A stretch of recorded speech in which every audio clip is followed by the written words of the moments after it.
یہ فیصلہ ہو چکا ہے کہ آئندہ کے لیے نئی قسط 18,000 روپے دی جائے گی اور اس نئی قسط میں صرف 2 سے 3 قسم کے لوگوں کو اہل کیا جائے گا۔ باقی جو لوگ ابھی 14,500 روپے کی قسطیں لے رہے ہیں یا پچھلے کئی سالوں سے پیسے لیتے آ رہے ہیں، ان لوگوں کو اب آئندہ کے لیے اس پروگرام سے نکالا جا رہا ہے۔ اگر آپ کو بھی پہلے سے پروگرام میں شامل کیا گیا ہے اور کئی سالوں سے آپ کو پیسے مل رہے ہیں، تو اس کا مطلب اب یہ نہیں ہوگا کہ آئندہ کے لیے بھی آپ کو پیسے ملتے رہیں گے، بلکہ اس بار یہ فیصلہ سامنے آیا ہے کہ ان تمام لوگوں کو پروگرام سے باہر نکال دیں، ان کی جگہ پہ نئے لوگوں کو شامل کریں اور نئے لوگوں کی قسطیں فوری طور پر جاری کریں۔ اچھا، کچھ لوگ تو اپنی غلطیوں کی وجہ سے اس طرح نااہل ہوتے جا رہے ہیں اور کچھ لوگوں کو حکومت کی جانب سے نااہل ہونے کا نوٹیفیکیشن مل رہا ہے کہ اب آئندہ کے لیے آپ کے پیسے بند کیے جا رہے ہیں۔ تو ہم بات کریں گے کہ کون سی غلطیاں ہیں جو آپ کرتے ہیں اور آپ کو نااہل کر دیا جاتا ہے یا آپ کے پیسے روک دیے جاتے ہیں، بلکہ ساتھ میں یہ بھی بتائیں گے کہ جو لوگ ابھی اہل ہیں وہ فی الحال کی جو قسطیں چل رہی ہیں یہ کیسے لے سکتے ہیں، جس میں کفالت پروگرام کی 14,500 روپے والی قسط بھی ہے اور بچوں کے وظائف بھی ہیں۔ تو یہ قسطیں آپ کو کیسے مل سکتی ہیں، کیسے آپ نے لینی ہے، اس بار ڈیجیٹل والٹ سم کے حوالے سے بھی آپ کو علم ہے کہ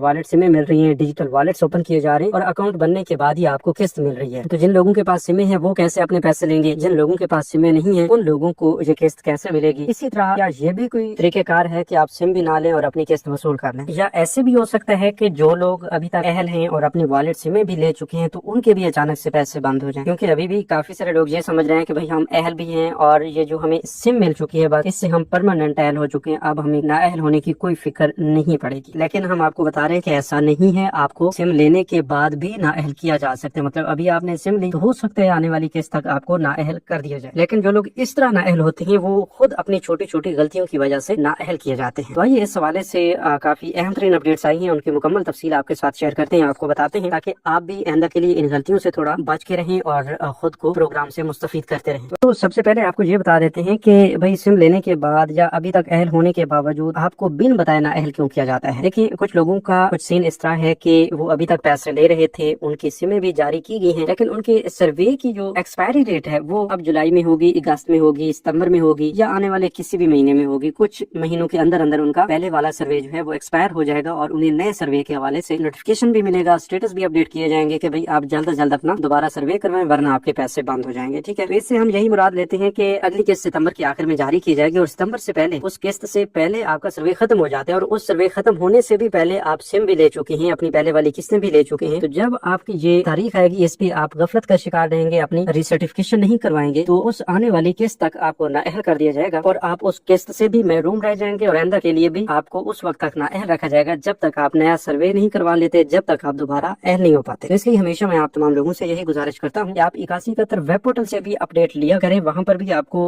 آپ کے مکمل سٹیٹس بتائے جاتے ہیں، آپ کا سروے ہونا ہے، آپ کا ڈائنامک رجسٹر میں اندراج ہو چکا ہے تو اس کا سٹیٹس اپڈیٹ کیا جاتا ہے، آپ کی سم کے حوالے سے، آپ کے والٹ کے حوالے سے، آپ کی مکمل اہلیت اور آپ کی قسطوں کے حوالے سے۔ تو دیکھیں جی، اس سے پہلے ہم نے بتایا ہے کہ کافی سارے لوگوں کو پہلے سروے کا بولا جا رہا تھا کہ آپ نے جولائی میں سروے کروانا ہے، آپ نے اگست میں سروے کروانا ہے، تو پھر اچانک سے 8171 ویب پورٹل پر یہ اپڈیٹ چلی کہ آپ کا ڈائنامک رجسٹر میں اندراج ہو چکا ہے، بغیر سروے کروائے ان کو سنگل پٹی میں ڈالا گیا اور انہیں یہ بھی سٹیٹس میں دکھایا گیا کہ آپ کا سروے ہو چکا ہے، لیکن یہ ایک بگ تھا، یہ ایک گلچ تھا۔ ٹھیک ہے، ابھی بھی کافی سارے لوگوں کے سٹیٹس وہ پرانی صورتحال میں چلے گئے ہیں، ٹھیک ہے، مطلب پہلے والا سٹیٹس ان کو شو ہونے لگا ہے، تو یہ ٹیکنیکل ایشوز کی وجہ سے ہو رہا تھا، کچھ لوگوں کے ساتھ ایسا ہوا ہے۔ تو ابھی دوبارہ سے آپ 8171 ویب پورٹل کو چیک کریں، اگر آپ کا سروے ہونے والا ہے، آپ کی قسطیں ابھی تک بند پڑی ہیں، تو آپ نے کرنا صرف یہ ہے کہ 8171 ویب پورٹل کو مزید 10 سے 15 دن کے بعد چیک کرنا ہے، اگر سٹیٹس وہیں کا وہیں ہو اور آپ کو پیسے بھی نہ مل رہے ہوں تو پھر آپ نے فوری طور پر بے نظیر انکم سپورٹ پروگرام کے دفتر تشریف لانا ہے اور اپنا نیا ڈائنامک سروے کروا لینا ہے۔ ٹھیک ہے، اس سے کیا ہوگا کہ آپ کے نئے سرے سے ری سرٹیفکیشن اور آپ کا ڈیٹا جو ہے حکومت کے پاس پہنچے گا اور اس کو مد نظر رکھتے ہوئے حکومت کی جانب سے آپ کو ایک نیا PMT اسکور فراہم کیا جائے گا، اور ظاہر سی بات ہے جب نیا PMT اسکور آپ کا آتا ہے وہ اگر 32 سے کم ہوتا ہے تو آپ کو دوبارہ سے 3 سال کے لیے پیسے ملنا شروع ہو جاتے ہیں، اگر وہ PMT اسکور جو ہے وہ 32 سے اوپر چلا جاتا ہے، 32 سے بڑھ جاتا ہے، تو پھر آپ کو 2 سال کے لیے نااہل کر دیا جاتا ہے۔ ٹھیک ہے، ایک اور بڑی اپڈیٹ یہ بھی ہے کہ اب